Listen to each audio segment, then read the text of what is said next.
Hello everyone, welcome back. Today we are going to understand what are adjustments.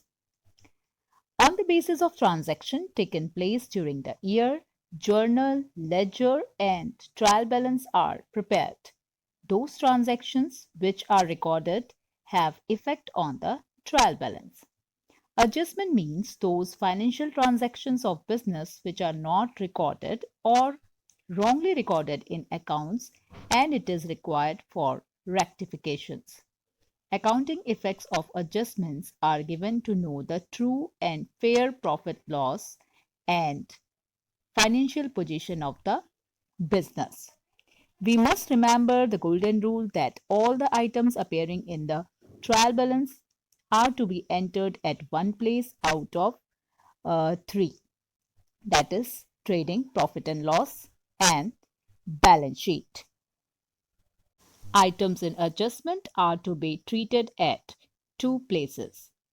We need to give debit effect and credit effect of the same amount of adjustment. That is, if debit effect of adjustment is of rupees 5,000, then credit effect has to be of rupees 5,000. As per rules of debit and credit effect, adjustment effect will be given in trading account, profit and loss account, and balance sheet. Now let us understand adjustments about different particulars. First one is closing stock. Normally, all goods purchased or produced during the accounting year are not sold by the end of the year.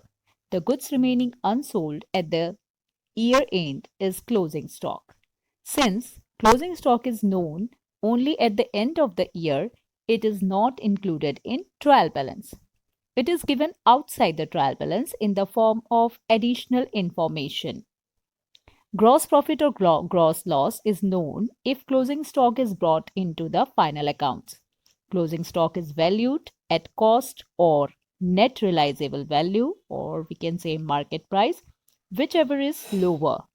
For total value of closing stock, say rupees 25,000, our adjusting entry at the end of the year would be closing stock account debit to closing stock account debit 25,000 to trading account 25,000. Thereafter, it is shown on the credit side of trading account as a separate item, and stock being debit balance is shown on the asset side of the balance sheet as a separate item under current assets. Now let us see another example.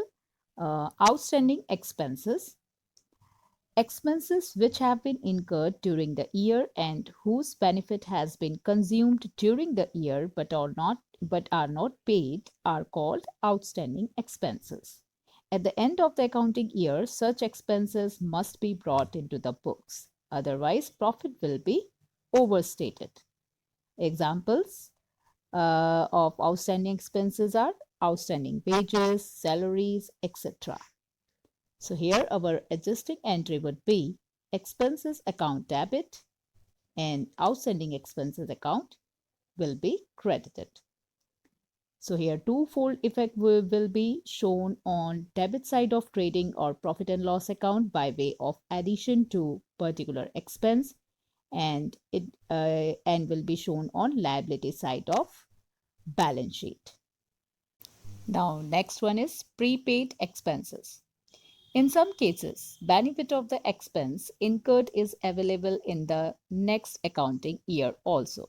Such part of the expense is called prepaid expense. Or we can say that those expenses which have been paid in advance is called prepaid expense. Commonly, examples of such expenses are unexpired insurance, interest paid in advance, etc. Unexpired part of the expense, that is prepaid expense, is carried forward to the next year so that correct profit of the for the year is determined and also true and fair financial position of the business is shown. So here our adjusting entry would be prepaid expenses account debit and expenses account will be credited, and twofold effect will be in first one in profit and loss account by way of deduction from particular expense, and second will be shown on asset side of balance sheet. Now next is income received in advance. Income received in advance or unearned income is that income which is received in advance, but against it either sale is yet to be made or service is yet to be rendered. Such income is carried forward in the balance sheet. It is accounted as income in the year when sale is made or service is rendered. Adjusting entry for the income received in advance would be income account debit to income received in advance account, and its twofold effect will be shown on credit side of profit and loss account by the way of deduction from particular income, and second will be shown on liability side of balance sheet. Income received in advance, if shown in the trial balance, means adjusting entry is passed. It means income shown in the trial balance is net income received in advance. In such a situation, income received in advance is shown in the balance sheet as a liability. Now let us see next one, that is accrued income. Accrued income is that income which has been earned during the accounting period but has not been received. Such income is also called outstanding income or income earned but not yet received. Examples of such incomes are commission receivable, interest on investments due but not yet received, etc.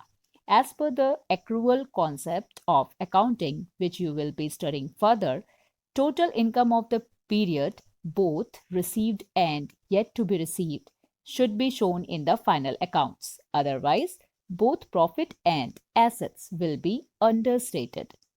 Here, adjusting entry to be passed is accrued income account debit to concerned income account.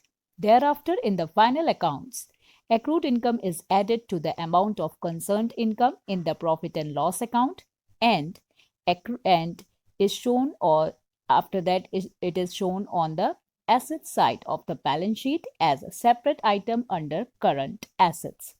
Accrued income, if given in the trial balance, means adjusting entry is already passed before the preparation of trial balance.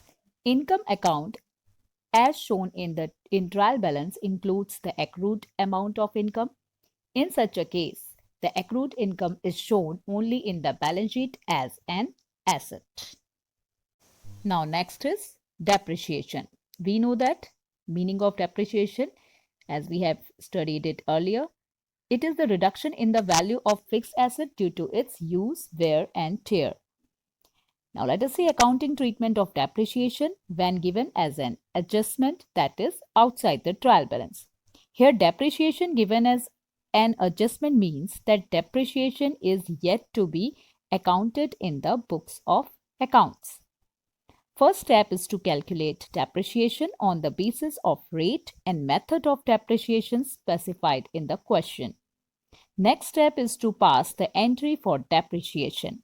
Thereafter, transfer depreciation to profit and loss account and also deduct it from the asset account in the balance sheet to which the depreciation relates. So in this way, effects of adjustments are to be given in the final account. We will understand some more effects of some more adjustments further with the help of practical examples. So that's all for today. Thank you very much.